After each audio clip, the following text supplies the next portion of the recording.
ما بعد فأعوذ بالله من الشيطان الرجيم.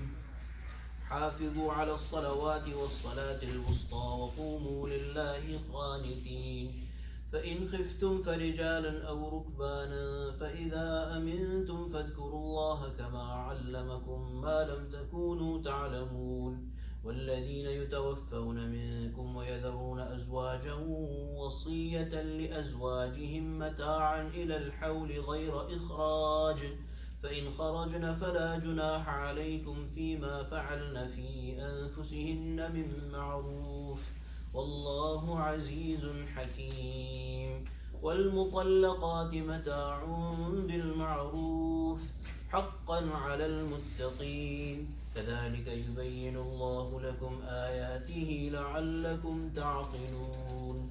صدق الله العظيم. وبلغنا رسوله النبي الكريم، ونحن على ذلك من الشاهدين والشاكرين، والحمد لله رب العالمين.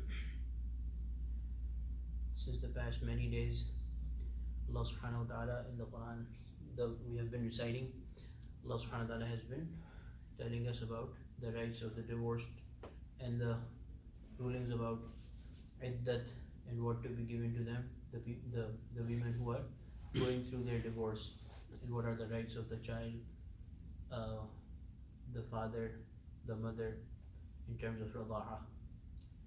Today, in these two ayat, in the middle, in this one ayah, Allah subhanahu wa ta'ala is talking about, Allah subhanahu wa ta'ala has put the ayah of about salah in the middle of the rulings about talaq.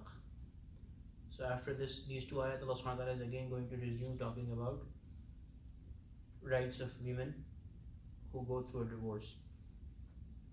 But here Allah subhanahu wa ta'ala is talking about حافظوا على الصلوات والصلاة الوسطى وقوموا لله قانتين,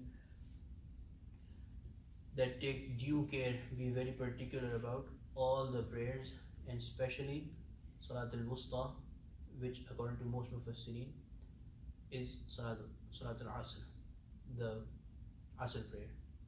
And the reason is that during those days particularly, and even today at many places, the time of Asr is where everything is being wrapped in terms of business and daily dealings. So Allah subhanahu wa ta'ala has particularly mentioned it because that was the time of, that was like a peak business hour. So Allah subhanahu wa ta'ala has said that be very particular about that salat, and be particular about all salat in general. وَقُومُوا لِلَّهِ قَانِتِينَ, stand before Allah subhanahu wa ta'ala in total devotion. Qaniteen, most of the Mufassirin have taken this in the meaning of sukut, the meaning of standing silently before Allah subhanahu wa ta'ala. So from this ayah, talking while conversation during salah with others was prohibited. فإن خفتم فرجالا أو ركبانا فإذا أمنتم فاذكروا الله كما علمكم ما لم تكونوا تعلمون. But if you are in fear, then pray on foot or riding. But when you are in peace, recite Allah's name as He has taught you what you did not know. So this gives a ruling about if somebody is in a state of fear, for example, in a state of fighting, then if active fight is going on where somebody has to keep moving, then for them the ruling is that they will delay the salah until the fight is over, and then read all the missed salah, make up for all the missed prayers. If the fight is going on in such a way that somebody can find a chance, they are standing stationary, then they are not allowed to miss salah. Even in a state of fighting, if they are able to stand at one place and pray, they will pray. And if they cannot make sajda, they will bow down before Allah subhanahu wa ta'ala a little more than ruku, just to make a gesture of sajda. But salah will be maintained even in that situation. The only situation where salah can be delayed is that such a fight is going on that one has to constantly keep on moving on foot and constantly moving. And in that situation, praying while moving on foot is not permissible. So in that situation, prayer will be delayed, salah will be delayed, and will be made up later.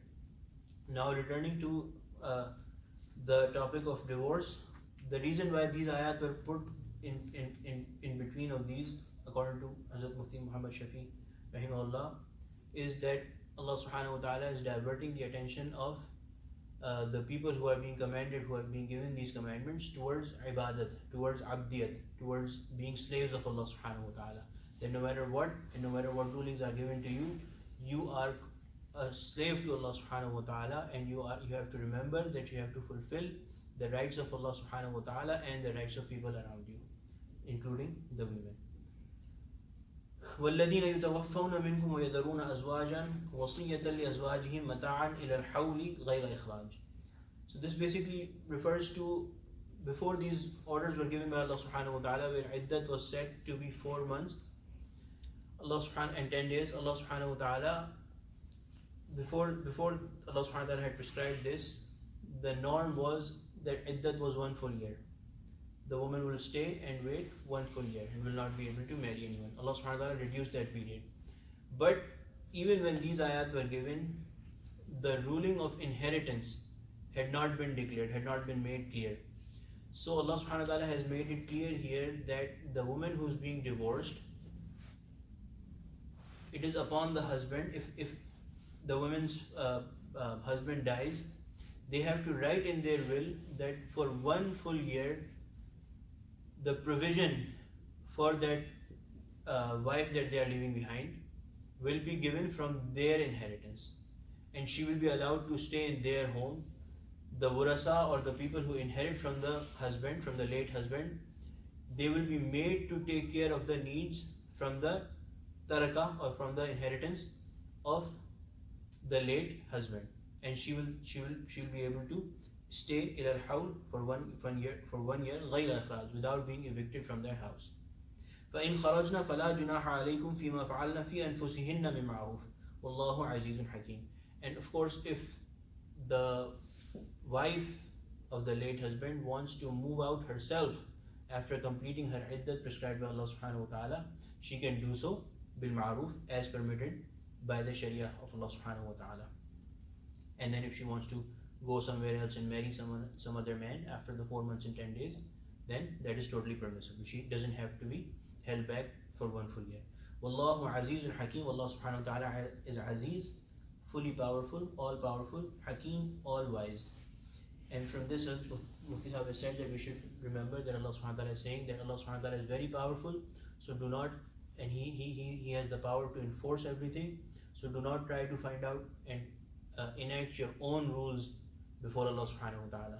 And Allah subhanahu wa ta'ala is hakim, so He has wisdom, He has logic, so do not try to present your logic or follow your logic in front of the commands of Allah subhanahu wa ta'ala, because Allah subhanahu wa ta'ala is hakim and He has given these orders with hikmah.